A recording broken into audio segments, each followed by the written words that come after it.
Bonjour et bienvenue pour cette nouvelle vidéo. Si vous ne me connaissez pas, je m'appelle Sabrina et ici on parle de productivité, d'organisation, de spiritualité, de relations, de finances et de tout ce qui peut contribuer au bien-être ou à l'épanouissement personnel et professionnel.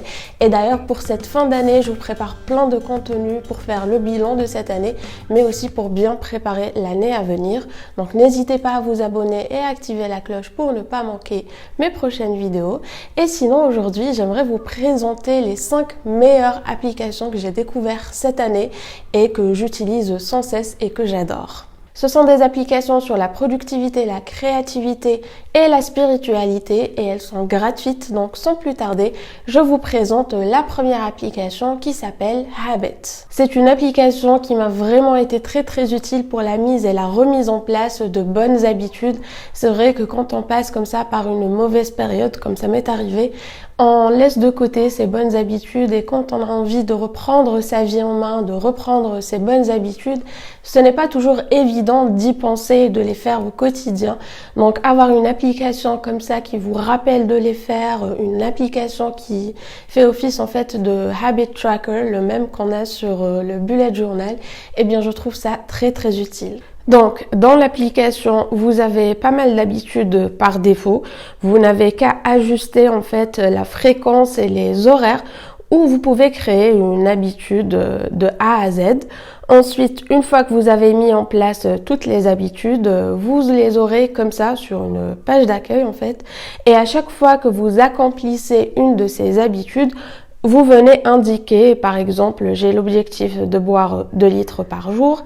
Je veux aussi méditer 5 minutes 3 fois par jour. Donc, je peux utiliser le minuteur qui est intégré dans l'application. Ou si je le fais autrement, je viens tout simplement indiquer que j'ai fait mes 5 minutes de méditation. Et ainsi de suite. Pour la lecture, moi j'ai aussi mangé des fruits, etc. Donc vous pouvez rajouter absolument tout ce que vous voulez. Et bien entendu, l'application vous envoie aussi des notifications. Vous pouvez choisir à quel moment recevoir ces notifications. Elles ne sont pas aléatoires.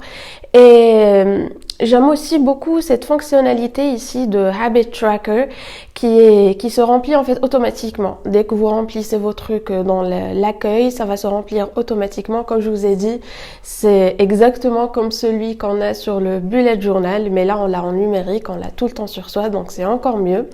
Et à long terme, vous aurez aussi des graphes, des statistiques et tout un suivi de vos habitudes. Personnellement, ça m'a vraiment été utile et ça m'a beaucoup aidé à reprendre mes bonnes habitudes de manière assidue.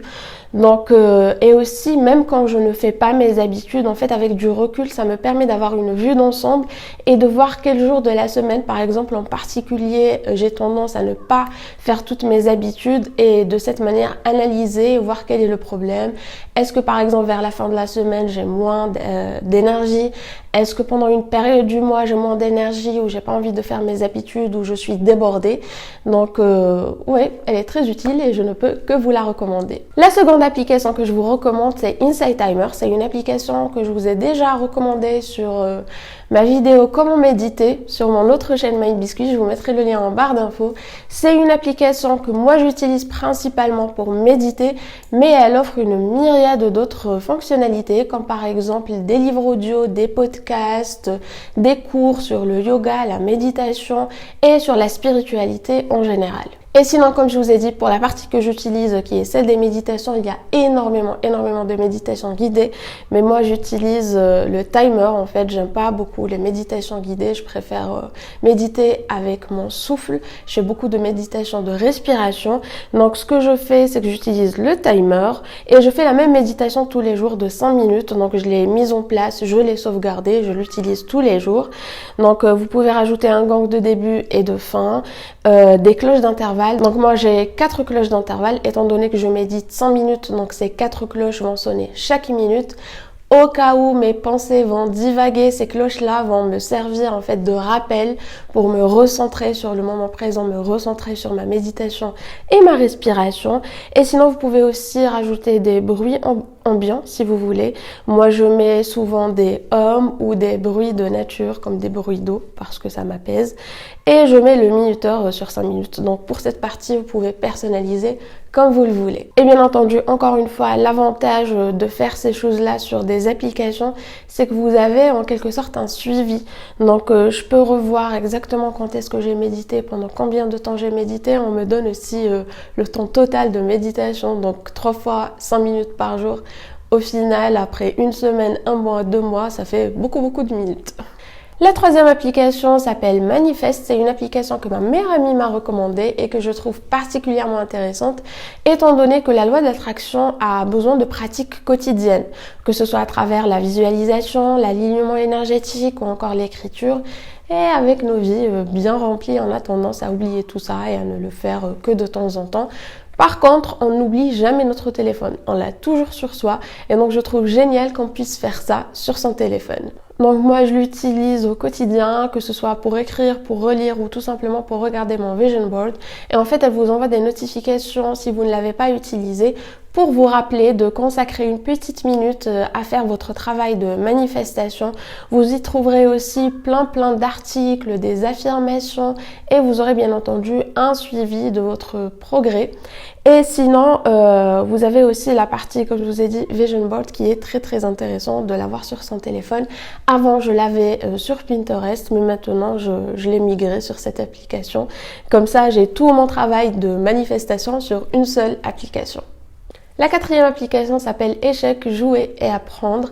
En fait, j'adore les jeux d'échecs. Quand on était à l'université, moi et mon conjoint, on faisait tous les jours une partie ou plusieurs parties pendant nos pauses entre les cours. Et même si en général, je suis une mauvaise perdante, quand il s'agit de jeux d'échecs, je suis une très mauvaise perdante. Et en fait, ces dernières années, je n'y joue plus, même si... Voici mon jeu d'échecs, il est juste là, mais voilà, on n'y pense plus, on n'y joue plus. Et donc, quand je fais une partie de temps en temps, je perds à coup sûr, et ça, je déteste ça, je déteste perdre au jeu d'échecs.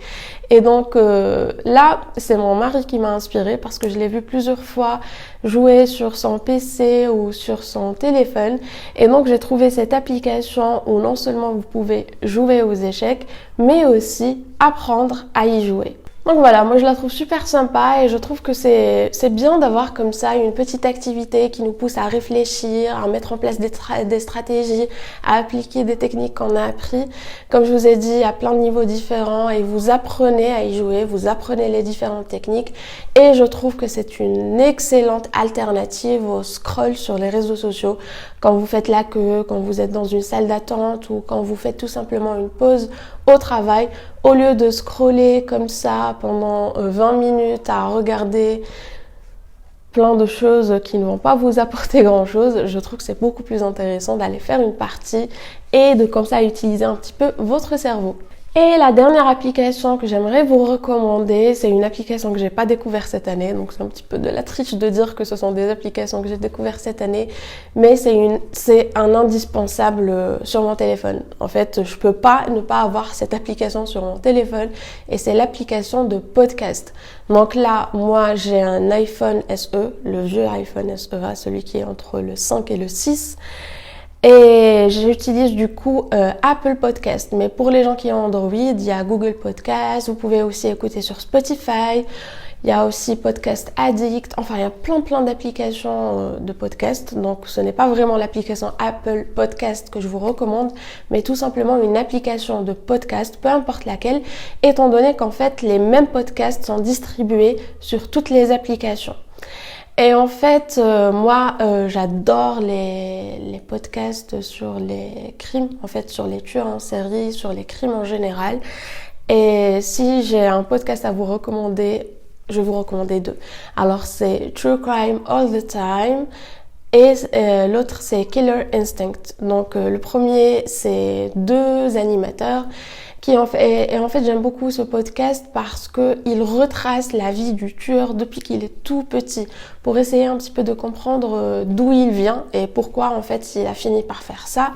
Et l'autre, c'est Killer Instinct, c'est une femme Elle a une approche différente. Des fois, elle revient sur l'enfance du tueur, mais son approche est beaucoup plus rapide et efficace. Donc, ces podcasts font 30 minutes. Par contre, True Crime All the Time, c'est généralement 1 heure à 2 heures, mais j'adore ça. Quand j'ai envie comme ça de me plonger dans une histoire et de ne pas penser à ce que je suis en train de faire, étant donné que c'est du ménage, j'ai pas forcément envie d'y penser. Je trouve ça génial en fait. Je suis tout simplement plongée dans l'histoire et donc faire la vaisselle, faire le parterre, passer l'aspirateur, tout ça ne me dérange plus parce qu'en fait je suis dans mon histoire. Un autre podcast dans un genre très différent, c'est Mourir moins con. En fait, ce sont des épisodes de 2-3 minutes très très courts, très concis, où en fait on répond à des questions très anodines, comme par exemple pourquoi n'y a-t-il pas d'aliments bleus, pourquoi a-t-on peur des clowns, pourquoi les ouragans ont-ils des noms de femmes, enfin bref, vous avez compris. Et sinon j'écoute plein d'autres podcasts sur tout ce qui est entrepreneuriat, sur la littérature et les livres en général. Donc je vous poste 1 fois par semaine un short ici sur YouTube, mais aussi sur Instagram et sur TikTok, où en fait je vous recommande un podcast. Donc encore une fois, abonnez-vous et vous aurez plein de recommandations de podcasts. Donc franchement, si vous n'écoutez pas déjà des podcasts, je vous invite vivement à essayer. C'est génial les podcasts. Il y a des podcasts sur tous les domaines. N'importe quel domaine que vous pouvez imaginer, vous trouverez plein de podcasts dessus. Et je trouve que c'est génial de pouvoir consommer comme ça du contenu audio quand vous faites quelque chose que vous n'avez pas envie de faire pour faire passer le temps, comme par exemple des trajets, faire le ménage, cuisiner, etc., etc. Donc voilà pour mes 5 recommandations d'applications. J'espère que ça vous a plu, qu'au moins une d'entre elles vous aura intéressé. Si vous avez des applications à nous recommander, n'hésitez pas à les mettre dans les commentaires. Je vous serai vraiment reconnaissante parce que moi je suis très intéressée par les différentes applications. Je trouve ça génial. Étant donné que de toutes les manières notre téléphone on l'a tout le temps sur soi, alors autant avoir des applications utiles, ludiques et autres dessus. Donc voilà, moi je vous retrouve du coup la semaine prochaine ou probablement cette semaine, étant donné que j'ai prévu de vous faire plein de vidéos pour la fin de l'année. Donc je vous retrouve dans notre prochaine vidéo.